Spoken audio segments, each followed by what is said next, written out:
Now, you might be wondering to yourself, what the hell is Nick actually doing right now wearing all of this stuff? And just being real with you, deep down inside, I might be wondering the same thing. But from time to time, this thing comes up where maybe I post a drill or something of me shooting, or a friend of mine or someone that I know that's a really good shooter posts up a stage or them, completely burning down a drill. And inevitably, there will be comments under there that's like, we'll do that in full kit, or full kit will change, basically the outcome of that drill, how you would shoot it. Maybe it'll change, the stuff that you put on your rifle, or how you would go about mounting the rifle, etc. So what I want to do today is run short course, little stage here.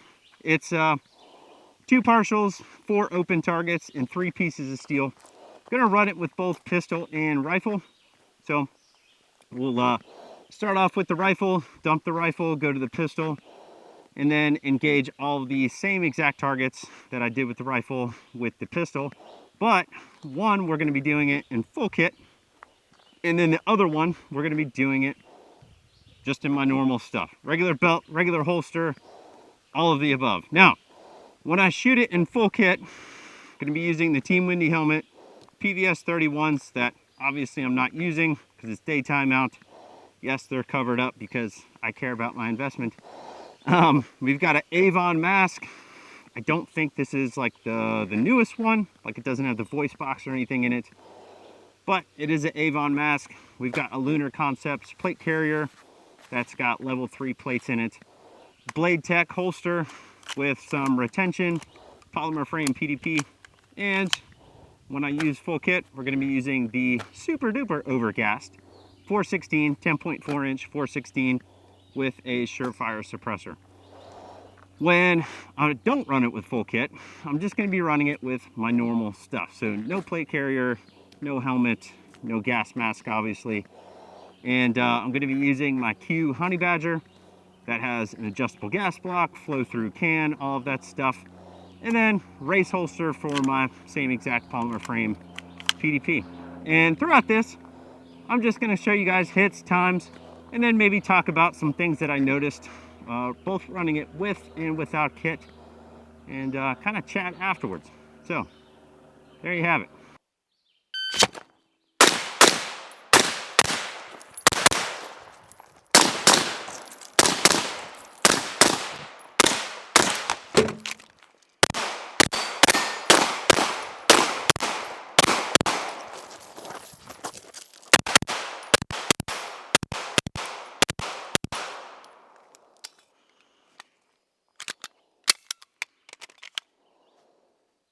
Okie dokie.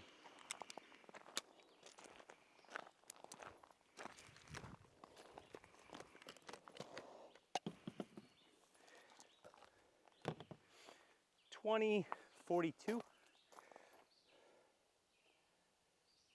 Let's go show you guys the hits.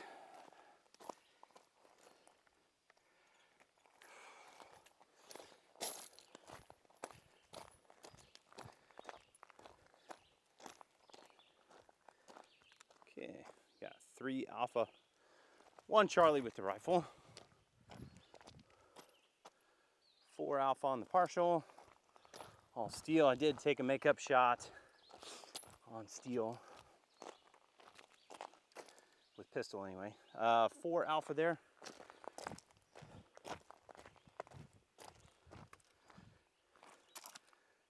4 Alpha here. And 1, 2, 3, 4, 5 Alpha, 1 Charlie with the pistol.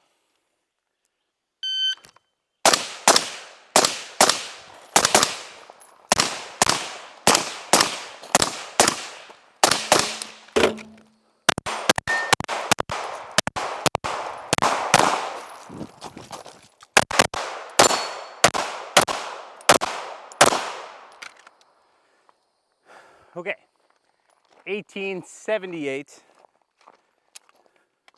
Show you guys the hits.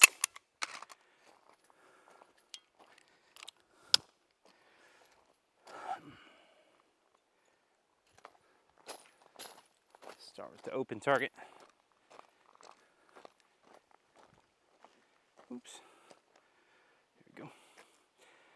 3 Alpha, 1 Charlie, 4 Alphas on the partial, all the steel, all 3 steel. These first round hits on all the steel. This one I shot messy with the pistol. Alpha Charlie, Charlie Delta with the pistol.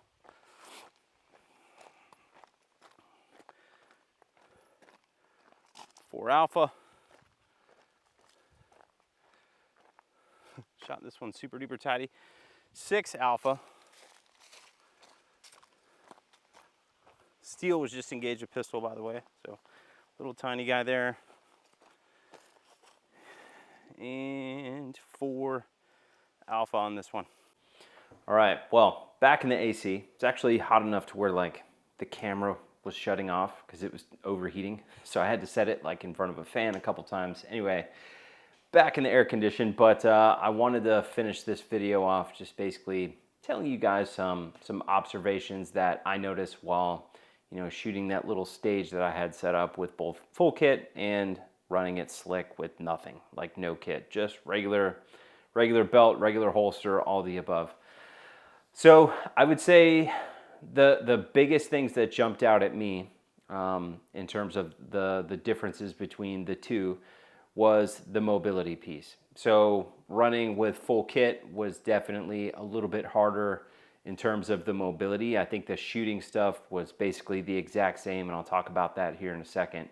But the mobility piece is definitely going to be harder, just simply because I think I was just heavier, right? Like full plate carrier with level 3 plates on them, you know, helmet and all, gas mask and all that stuff.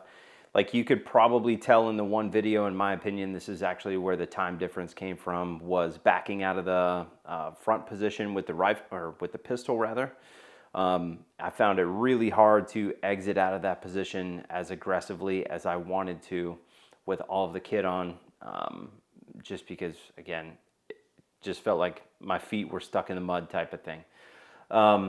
So to me, it's like it affects the mobility piece. Like I can most certainly move more aggressively without it. However, I think like if you trained in that stuff, I don't think that it would hinder you a ton in regards to the mobility piece. But that is basically the only difference that I really noticed. Now, the shooting stuff, all the shooting stuff, in my opinion, was the exact same. Mounting the rifle, and this is where, you know, people talk about this all the time, like, oh, well, full kit, I need this on my rifle or that. I can't get a good cheek weld or whatever with a plate carrier and a gas mask and a helmet and all this stuff. To me, this isn't the first time I've tried this. I own all of this stuff just because I'm like a nerd about it, and probably at this point, I would say 60 to 70% of the classes that I do are law enforcement or like some sort of agency somewhere related. So like I deal with a lot of people that wear all this stuff. So, you know, I want it just to be able to go out and shoot and kind of experience what they're experiencing with this stuff. This way I'm educated on it. But I don't see much difference in shooting the rifle with a plate carrier and a gas mask and a helmet, just being real with you guys. The only thing that I do differently with a plate carrier and a gas mask, and I don't even think this really relates to the gas mask, although this probably could help some folks, is I still put the stock in the exact same place, but what I do with that is I actually cant the rifle just a little bit, which puts the optic in front of my eye. I don't find that I need a lot higher optic to get it in front of my eyes with a plate carrier and a gas mask. What I see a lot of is, you know, guys that are running super tall mounts, and we've done videos on this before, and this gets people very riled up. But I see people running super tall mounts because they run full kit all the time. I would just say, like, try it without it, right? And maybe try some different techniques, because a lot of the time, you know, you are taking that piece of kit that is helping you with the 1 or 2% of whatever it is that you do, and then I think you're making the 99 to 98% of what you do with that rifle more complicated. The higher mounts just make it more complicated. It makes it harder to get a cheek weld. It makes holds definitely different. You have to be careful with where you zero it. There's just a whole host of things that, come along with that. And, the high mount stuff, I actually did the high mount stuff for like 2 years. So like everything that I owned either had like a 193 or a Unity on it, and that's including, LPVOs. So I've explored that stuff quite a bit, and I've kind of landed back where I started before I, started using the high mounts, and that is, 193 or less. And I find that it is significantly easier to get all 4 points of connection on the rifle. It's easier to zero. It's easier to have holds out to distance, etc. And I can still get behind the rifle and shoot pretty damn aggressively with full kit on. So again, and I say this in basically all of the videos that I talk about this, don't take my word for it. I would say go out there and test this stuff. Set up little mini stages like what you guys saw me run here. Set up, shoot some doubles at 40, 50, 60 yards, maybe some bill drills at those distances, like rifle distances.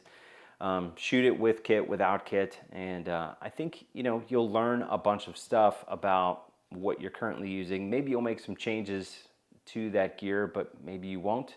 But I think at the end of the day, you will learn quite a bit. So anyway, that's what I got on running full kit and slick. I don't think the shooting is much different. I think the mobility aspect is the one that jumped out to me. It's like, okay, that is different, but everything else basically remained the same. So questions, comments, concerns, drop them below.